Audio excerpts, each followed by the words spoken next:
All right, so you guys wanted a deep dive, and, well, this one is meta. Let's just say that. We are talking about self-referential meta-novel writing for dummies, Wow. which, yes, it's a mouthful, Yeah. but it's also, like, the perfect title, because it's a book that knows it's a book, Right? and it knows you're reading it.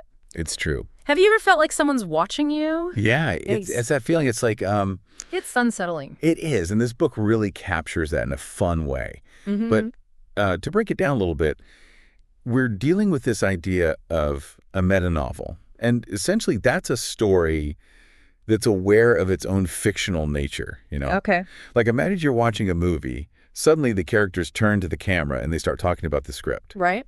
That's kind of a metatextual moment. But then self-referential, Yeah.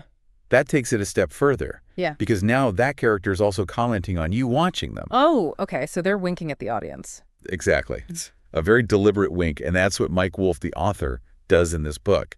Right from page 1, he throws out the rule book, forgets about the fourth wall. He is talking directly to the reader. To me. Yes. You, right there in his writing shed, at least that's the feeling it evokes. Like you're listening to him wrangle this very strange, very self-aware book into existence. I mean, that's kind of cool, right? Like you're part of the process. Exactly. And that's where the lines between fiction, reality, even your own existence as the reader, it all starts to blur. It's trippy. It really is. He even writes at one point, and I love this, he says, and even more improbably, you are reading this very sentence at this very moment. The moment this book predicts, you will read it. Oh, wow. It's like he's messing with the space-time continuum in a how-to guide, no less. Yeah.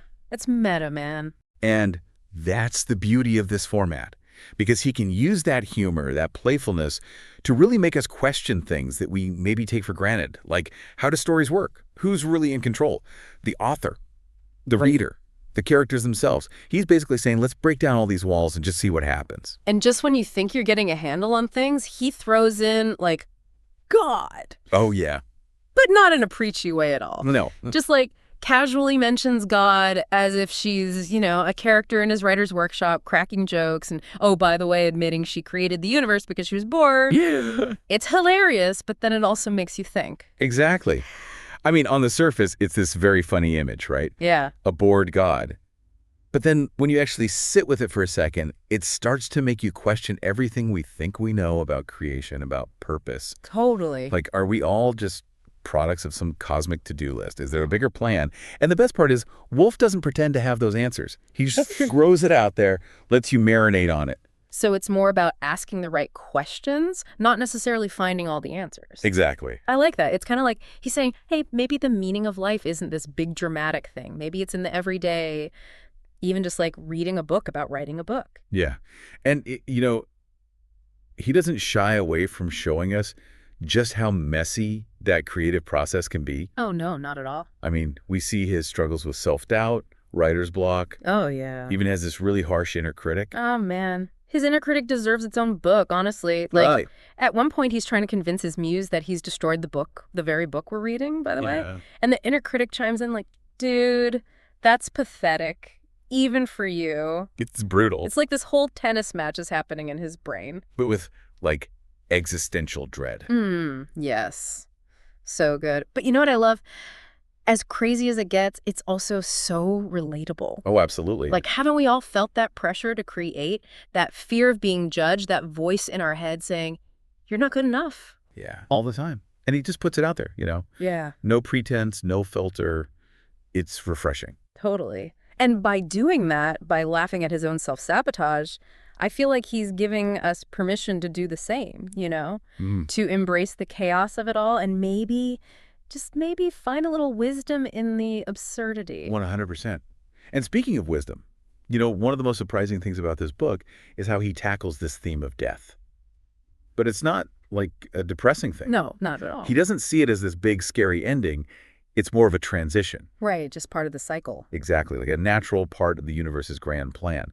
He even talks about this idea of literary near immortality, which I find fascinating. Oh, yeah, with Kurt Vonnegut. Yeah. Like, Vonnegut's gone, but his characters, his stories, they live on. You know? Exactly, and they live on in this space between the page and the reader's mind. It's like this beautiful little pocket dimension where these stories get to exist forever. And it made me realize he's tapping into this very human desire, this need for connection, for something bigger than ourselves, something that outlives us. I mean, we see it throughout history, right? Cave paintings, ancient myths, folk songs passed down through generations. Right. We crave that connection to something bigger than us. And stories, in a way, make us immortal, or at least they carry a part of us forward. It's a powerful thought. And it made me think about all the books and movies and music that have stuck with me long after I finished experiencing them. Like, they become part of my own story, you know? Absolutely. It all blends together. And they shape how we see the world, how we interact with others. Yeah, they shape who we become. And Wolf takes this idea of connection even further when he starts talking about family. And I don't think he means it in the traditional sense. No, he even says that, right? Yeah, like, it's not just about your parents and siblings. He's talking about this massive interconnected web of life that stretches all the way back to the very beginning. Like, we're all connected. He goes into this whole thing about numbering every human zygote, going back to the dawn of time. It's kind of mind-blowing. Yeah, like your, what, umpteenth great-grandparent is like a trillion number zygote or something. Right, but at the same time, it's kind of beautiful when you think about it. We're all part of this giant, messy, completely unique family tree. And whether we realize it or not, we're all in this together. We are.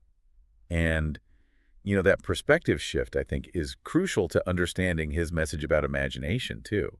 Because it's not just about, like, coming up with fantastical worlds and characters. It's about recognizing that interconnectedness in everything. And how that influences our own creativity. It's wild.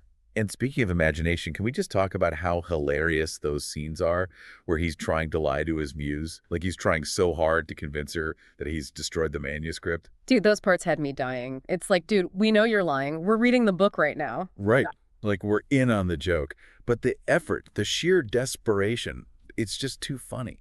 He comes up with the most elaborate lies, too. I won't spoil it, but let's just say it involves some very creative uses for a wood chipper and a flock of pigeons. Oh, man, the visual. But that's the thing, right? Even when he's trying to shut it down, his imagination betrays him. Every single time. It's like watching a child try to lie about eating cookies with, like, crumbs all over their face. The evidence is right there. Yeah. But it's in those moments of self-deception, I think, that we see the true power of imagination.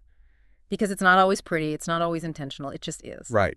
And it can totally undermine your best laid plans. Exactly. It's like this force that we can tap into, but we can't always control it, which I kind of love, honestly. It's that element of surprise. Exactly. Keeps you on your toes as a reader, that's for sure. It's true. It's like we limit ourselves with these stories we tell ourselves, these ideas about what we're capable of. Yeah, it's self-sabotage at its finest. Yeah. And he totally owns up to it, you know? Mm-hmm. And that makes it okay for the rest of us to admit we do it too. Like, it's this weird permission slip to be human, flaws and all. Exactly. He's not putting on airs. He's not pretending to have it figured out, which I think makes his whole message about the importance of hard work and practice and just showing up even when you don't feel like it makes it all the more powerful. Oh, 100%. Because he's right there in the trenches with us, struggling, doubting, but still pushing forward. Yes. And that's the For Dummies part of the title, right? Yeah. It's not that we're dummies for wanting to create or for feeling stuck sometimes. It's that we don't have to be experts to start. We all have imaginations. We all have stories to tell. It's about finding the courage to just do it, even if it's messy. Yeah. Even if it's just for ourselves. Yeah. You don't have to be some literary genius to get started. Just start. And I think that's a message that we need to hear more than ever, you know, in a world where we're constantly bombarded with this idea of perfection, this pressure to be insta-famous or whatever. It's easy to feel like, ugh, I could never do that. My stuff's not good enough. Totally. Comparison is the thief of joy, am I right? 100%. Yeah. And Wolf just cuts right through all that noise, all those expectations. He's like, look, it's not about being perfect. It's about the work, the practice, showing up day after day and putting in the reps. He makes that great analogy to physical exercise, right? Like, you don't wait until you're sick to start taking care of your body. It's about building those healthy habits, those muscles, mental and creative in this case, so that when you need them, they're there. Exactly. It's like going to the gym for your imagination. And some days you're going to hit a personal best, and some days you're just going to be like, ugh, I'd rather be on a couch. Totally. We've all been there. But the point is, you keep showing up. You do the work, even when it's hard. Even when you'd rather be doing literally anything else, because that's how you grow. That's how you get better. And you never know what you might discover along the way. Which brings us to that great final thought Wolf leaves us with. That even a simple doorknob, if we really look at it, can hold all this unexpected wisdom. It's so true. It's that idea of finding the extraordinary in the ordinary. Like, we rush through our lives, we take so much for granted. But what if we slowed down? What if we actually paid attention? Right. What if we looked at the world through a different lens? Exactly. And I'm not just talking about doorknobs here. I'm talking about everything. The crack in the sidewalk, the way the light filters through the trees, that weird sound your car makes, all of it. What stories are those things trying to tell us? What can we learn if we just take the time to listen? It's about being present, mindful. Exactly. It's a challenge, right? Because our brains are wired to filter out a lot of that stuff. We're constantly bombarded with information. Oh, yeah. Sensory overload for sure. So it takes a conscious effort to break free from that, to see the world with fresh eyes, with a sense of wonder. But I think Wolf's book, as silly and strange as it might seem on the surface, it reminds us that it's worth it. Because it's in those moments of quiet observation that we often discover those little nuggets of truth, those moments of connection that make life so rich and interesting. I love that. And that, I think, is a perfect note to end on. It really is. So the next time you're feeling lost, uninspired, or just, overwhelmed by life, remember Wolf's advice. Take a deep breath, look around you, and see what wonders you might have been missing. And maybe, just maybe, you'll be inspired to write your own self-referential metanovel. Or at least a really awesome to-do list. There you go. Thanks for diving in with us, everyone. Until next time, happy reading.